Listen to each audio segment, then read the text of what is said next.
वर्णन किया गया है। किसी नारी के अंदर आपको दोष भी दिखाई दे रहा है या किसी नारी के अंदर परिवार में आपको गुण भी दिखाई दे रहा है, तो दोष है तो भी सबके बीच में ना कहें। यदि गुण भी है, मान लिया जाए आपके 4 बेटे हैं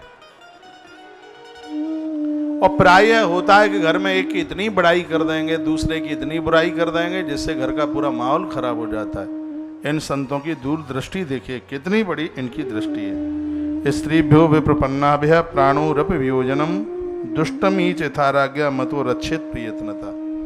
ग्रंथ में लिखा गया है कि प्राणों की आहुति डाल करके भी यदि स्त्री की रक्षा होती है तो करनी चाहिए। धन्य है जटायु, राम जी के हाथ से इसलिए तो उसका संस्कार हुआ क्योंकि सीता माई की सुरक्षा के लिए उसने अपने प्राणों की कुर्बानी दे दी। इस धरती पर जो भी लोग खत्म भी हुए हैं, समाप्त हुए हैं, वो भी स्त्री के ही द्वारा हुए। इसमें लिखा है अपनी पत्नी को छोड़कर, कल भी मैंने शायद ये निवेदन किया है, अपनी गृहिणी को छोड़कर जो उस दूसरी नारी से स्नेह प्रेम करता है और उस स्त्री को लगता है कि ये आदमी मुझे बहुत चाहता है, इस ग्रंथ में जो ये सूत्र लिखा है ये मुझे इतना मलूक लगा। इसमें लिखा है कि वो आदमी विषधर है। ऐसे आदमी से नारियां जरूर बचें जो तुम्हें समाप्त करने के लिए ही तुले हैं, तुम्हारा जीवन खत्म करने के लिए ही तुले हैं। ऐसे पुरुषों का कभी भी आप विश्वास ना करना जो कि अपनी गृहिणी को छोड़कर किसी दूसरी नारी को कहता है कि तुम मेरे बहुत नज़दीक हो, हम तुम्हें बहुत प्रीति करते हैं।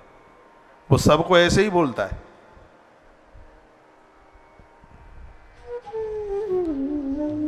इस ग्रंथ में ये भी लिखा है, ये सुनकर बिल्कुल बुरा ना लगे, इसमें लिखा है 7 भामर पढ़ने वाली नारी ही तुम्हारी सहगुणी बन सकती है, नहीं तो दूसरी नारियों के द्वारा राजा सुभध्वज, राजा मल्लिक और भी ऐसे राजाओं का नाम लिखा हुआ है, कहा यह राजा पराई नारी के द्वारा अपने जीवन में नष्ट हो गए, खत्म हो गए। भविष्य पुराण की कथा घर को मजबूत करती है। एवं स्त्री मनुष्याणाम व्रत रूपा समासता सांप्रतम च मनुष्येव स्त्रीणा संप्रतिष्ठते। ब्रह्मा जी ने कहा था मैंने स्त्री के प्रति पुरुष द्वारा करणीय जो व्यवहार था मैंने बहुत विस्तार पूर्वक कहा।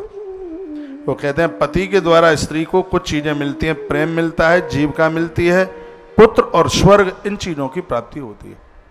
पति वही है जो अपनी पत्नी को चारों चीजें दे देता है। वर्णन है उसको स्नेह दे, उसकी जीविका का साधन बने और संतान दे और तत्पश्चात इतने शुभ कर्म करे कि उसके माध्यम से पत्नी को स्वर्ग का रास्ता खुल जावे, ऐसा वर्णन किया है। ये पति शब्द की व्याख्या की है। सिर्फ मोहर रख करके जाने से काम नहीं है। प्रेम, जीविका, पुत्र और स्वर्ग, चारों चीजों को देने वाला वह पति है।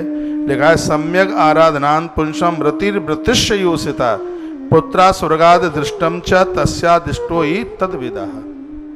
ये पति का व्याख्यान किया। कर्तव्यो नाम यद किंचित सर्वम विधि विक्षते व्यक्ति मायात वैफल्यम तदेवारत मन्यता। एक बार जयकारा लगाइए, बोले बांके बिहारी लाल की जय हो। पति की सम्यक आराधना से स्त्रीगण रति, जीविका, पुत्र और स्वर्ग, इन सब चीज़ों को वह प्राप्त कर लेती हैं।